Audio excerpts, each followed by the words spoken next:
All right, everybody. So we're going to get started. So this is looking at chapters 4, 5, and 6. And I'm going to break this up into 3 parts. So the first part will be the law of demand, and we'll talk about what a demand curve is and what goes into that and what shifts a demand curve.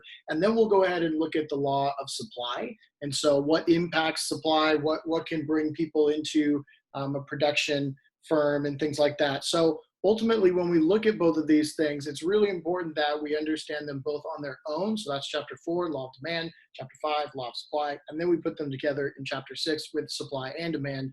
And that's ultimately what you're looking at right here is when we look at both of these ideas, these theories, we're looking at them graphically and we're trying to show them visually here. And so if we look at the law of demand, the curve will always slope downward like this. And so the law of demand shows that as the price increases, the demand decreases. And then with supply, you see as the price increases, also does the quantity as well. And so what we're going to look at with supply and demand is really how do we get this sweet spot called equilibrium. And this is ultimately what we would consider the tipping point into what has a consumer purchase something from a producer, and we have this equilibrium. So let's dive in. So first of all, we look at the law of demand as a definition. And so the two things you want to look at is when consumers are purchasing more of something. And so let's say it's you're purchasing an iPhone. So you need a new phone. And when the price goes down, you're more likely to purchase that phone than if the price goes up. Don't overthink this. This is very, very simple.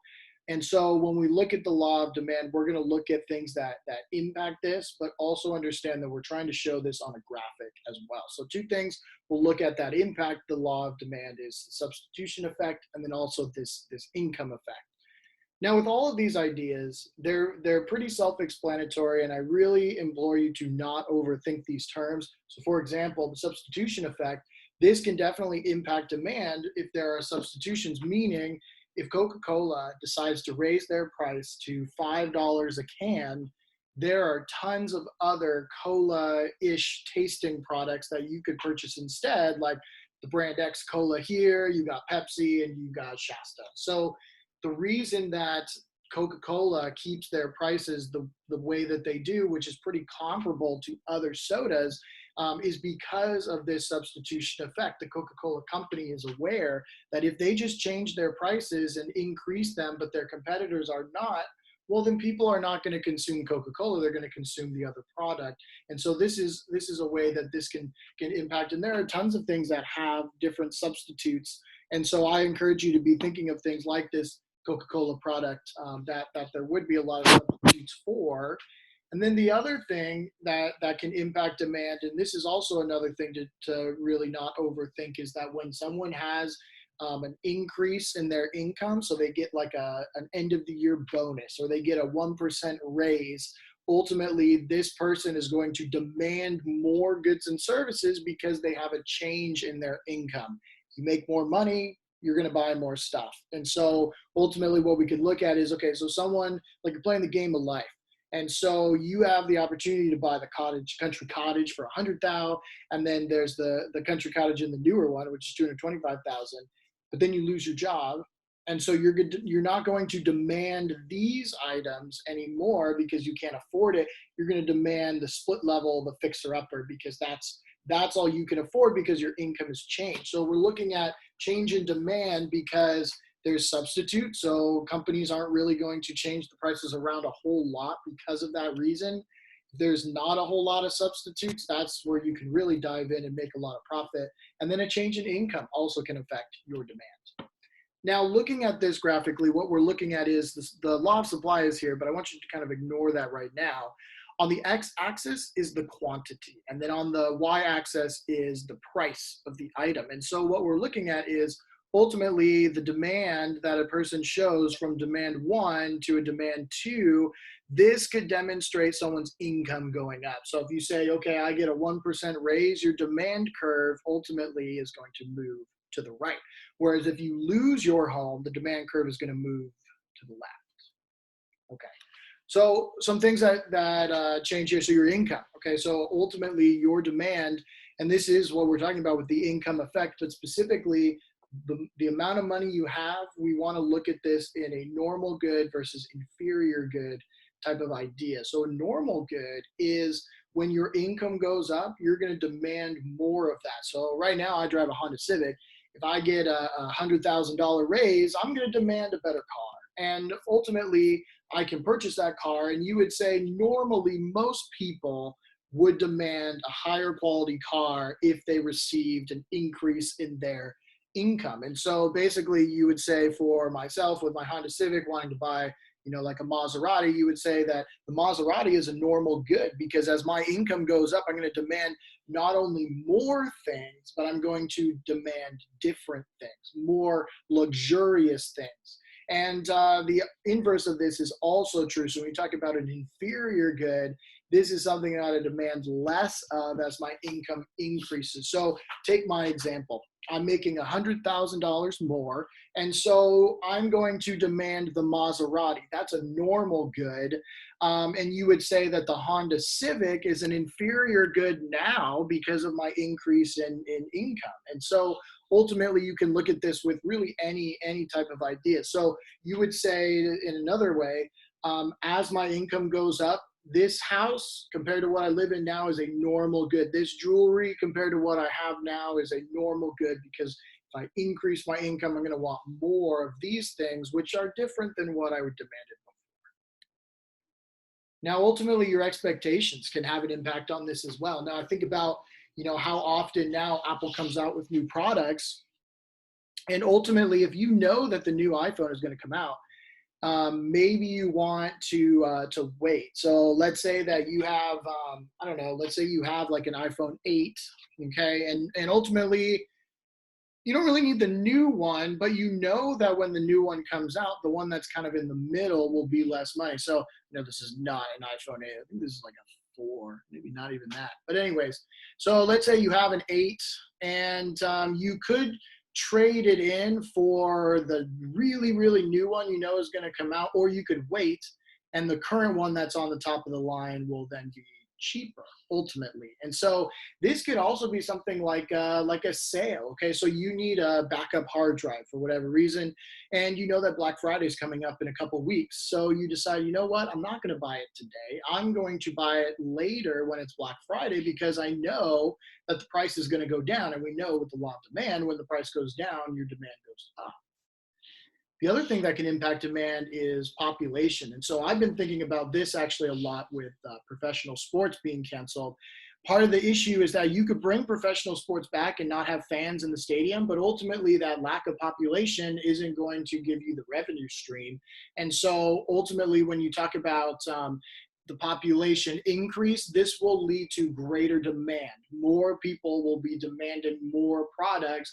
And if there's less people, there's less demand for these products. And that's why if you go to a city like Chicago, you're going to see just innumerable amount of hotels that you could stay at because there's more people coming to Chicago, more people living in Chicago. And so ultimately there's going to be a greater demand. But if you go to Coachella, I mean, you can stay at the whole thing, at the polo fields, or you can stay, in Palm Springs, but there's not that many hotel options, which is also why they increase the price when there's events like Stagecoach and Coachella, because the increased population that's coming in, even just for that 4-week span of those two festivals, it's ultimately going to bring up the prices as well. The other thing that we look at too is what can change your demand is advertising. And we are really, we have advertising coming, up the wazoo here. And even if you go to sites now, it'll talk about cookies, right? And so, is it okay for them to track this data ultimately so they can change the ads that you're going to see? And this is, for one thing that's kind of, going back to Apple as an example is Apple has it in their contracts that if you're going to use their products in a movie, the bad guy is not allowed to use an Apple product. Why? Because ultimately that's a part of their public relations and their advertising, and they're trying to influence the demand. Oh, the good guy has an iPhone, the bad guy has an Android. So that's going to influence the demand that way. Now, all of these things, consumer taste, population, consumer expectations, income, all of these things we're talking about influence this demand curve. Increase in population, demand's going to go from D1 to D2. Increase in income, you're going to go from demand curve 1 to demand curve 2. And if you see an ad that you really like and it really inspires you to get that item, that's also going to increase the demand curve here. Okay. Now, one other thing that can influence this demand curve is when you have a related good. And so think of this, there's two ways. There's complements and there's substitutes. And we kind of talked about substitutes a little bit. But a complement is where you have to buy this item together. And if you don't have these items together, they don't really work. And so ultimately, take skis and ski boots. If the producers of skis double their price, the ski boots are going to go with them, and ultimately that's going to influence demand because people are going to have to buy skis and ski boots, and now if the skis are too expensive, they may not also buy the ski boots, meaning to say the skis are the only ones that increase their price because they're trying to make more money, but because it's so expensive, people are not going to have enough money to buy both, so they don't buy anything.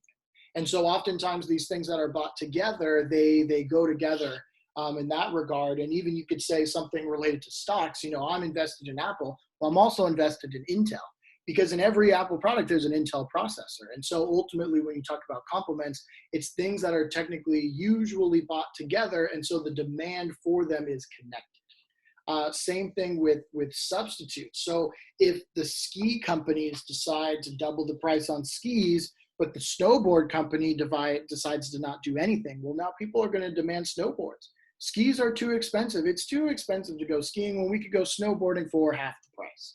And so when you talk about goods that are related to each other, when we get into the population, consumer taste, and things like that, we're talking about one factor. But ultimately, you would say that if the demand for skis changes, the demand for ski boots will also change because they're complements. They're sold and bought together.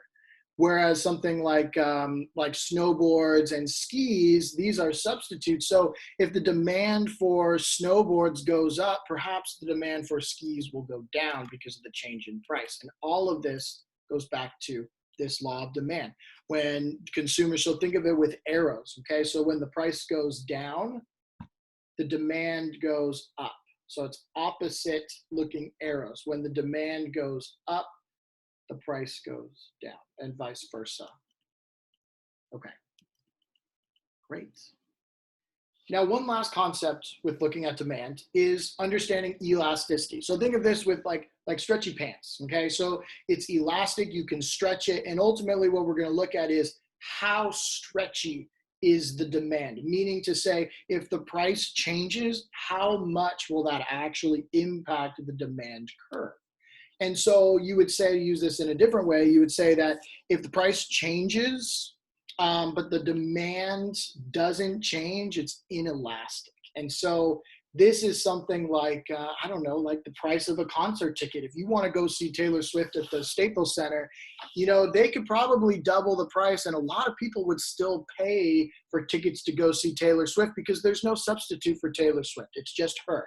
And so you would say that a concert ticket to see Taylor Swift is very inelastic because if you change the price, people are still going to buy it. Whereas something that you would say is very elastic is something where the price changes and the demand changes. Think about what we talked about Coca-Cola.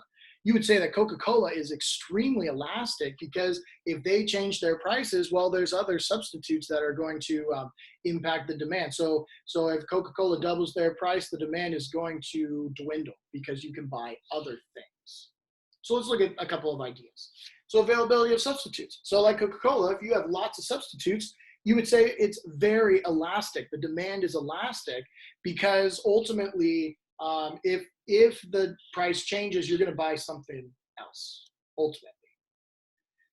And also, you play a role, the consumer and a market economy plays a role here too, because you put a level of importance on this item necessarily. And so you could say, so for my wife and I, it's running the air conditioning during the summer. This is extremely important to us. It may not be important to you. We spend a lot of money on our air conditioning. And so you would say that to us, the electricity bill is very inelastic. If the Southern California Edison or LA Department of Water and Power decides to double the price, that it would cost to run your air conditioning, Mrs. Bowman and I probably wouldn't change. So for us, the price of our utilities is inelastic, but for someone else, oh, double the price. Okay, we're not running the air, we're opening the windows, we're putting on fans, things like that. Now, when you talk about a necessity versus a luxury, ultimately you would say that the luxury item and the necessity item could also be a relative importance. So for me, if there's a luxury item or something that I consider to be a luxury item, could be like I don't know, choosing your seat on a plane. That could be a luxury for someone. Oh, it'd be nice. Oh, it's $30. Nah, I don't really care that much. Whereas someone may say, no, I'm spending the $30. I'm getting the leg room and the aisle seat, whatever it may be. And so this ultimately can come down to personal opinion as well. And then the other thing that we see is with the change over time is when you talk about price gouging, in one end, people are going to enter the market with a lower price to come in. And so when you say that, let's say that one brand of skateboard increases their prices, well, ultimately you can buy another brand. And if there isn't a substitute that exists, then they'll make one. I think AirPods is a good example. How many knockoff AirPods can you find? Because ultimately, the AirPods were the only gig in town, or considered by many to be of relative importance. Apple brand, looking good, and things like that. You see it as a necessity. But for some, just having Bluetooth headphones over time, you can find more substitutes where they're kind of like AirPods, but not the name brand necessarily. So all of these things will affect how elastic. So it's the degree of elasticity. Lots of substitutes, very elastic. If it's not important to you, then it's pretty elastic. If it's very important to you, it's inelastic. Okay, so think of it this way. Inelastic goods tend to be a necessity. Now, relative necessity, what you consider that to be. So food, sustenance, water, shelter, these are things that would be considered inelastic. Whatever the price will be, you're going to find something to make sure that you have these different things. And then elastic goods, lots of substitutes, not super important, and maybe things you consider luxury. So like hairspray, for example, there's tons of substitutes for hairspray. So if one brand of hairspray tries to increase their prices, they're not going to do very well because you're just going to buy different brands of hairspray. Different types of cars, different types of sodas, all of these things, many substitutes. And so ultimately with these items, you would say they are very elastic. Okay, very nice. So just to look at this one more time graphically, and I know I'm going way back here, but you really want to look at the law of demand as a negative slope here. And so what we're looking at is as the demand goes up, the price is going to go down. And that's what this is showing here, is the price is going down and the demand for the product. So you can see the quantity down here. The quantity demanded is increasing as the price is going down. So as we go right, it's increased quantity. As we go up, increased price. And this is showing the relationship here where the price is going down, the quantity demanded is increasing. Great. Go ahead and fill out the Google form for Chapter 4. It shouldn't take you very long. And let me know if you have any questions. And look for Chapter 5, Law of Supply, Chapter 6, Supply and Demand Together, and email me with questions.